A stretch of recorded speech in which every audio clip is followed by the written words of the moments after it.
અંકલેશ્વર નજીક national highway પર રાજપીપળા ચોકડી પાસે ટેમ્પો ટ્રક અને બાઇક વચ્ચે સર્જાયેલા માર્ગ અકસ્માતમાં અંદારા ગામના બાઇક સવાર બે વ્યક્તિઓના કરુણ મોત નિપજ્યા હતા।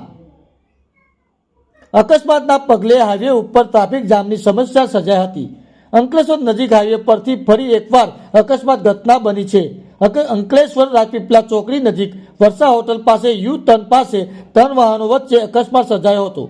ટેમ્પો ટ્રક અને બાઇક વચ્ચે સર્જાયેલા માર્ગ અકસ્માતમાં બે વ્યક્તિના ઘટના સ્થળે જ કમકમાટી ભર્યા મોત નિપજ્યા હતા। અકસ્માતની જાણ થતાં જ સાથે જ ટ્રાફિક પોલીસ તેમજ અંકલેશ્વર બી ડિવિઝન પોલીસનો કાફલો ઘટના સ્થળે દોડી આવ્યો હતો। આ અકસ્માતમાં બાઇક સવાર અંદારા ગામના યોગેશ્વર નગરમાં રહેતા રતિલાલ વસાવા અને કૃષ્ણનગરમાં રહેતા દિનેશ પટેલનું ગંભીર ઇજાઓના પગલે ઘટના સ્થળે જ કરુણ મોત નિપજ્યું હતું। બી ડિવિઝન પોલીસે બંને મૃતકના મૃતદેહને પોસ્ટમોર્ટમ ખસેડી તપાસ શરૂ કરી હતી। ટેમ્પો ચાલક યુ ટર્ન પાસે ટર્ન લેવા જતા અકસ્માત સર્જાયો હતો।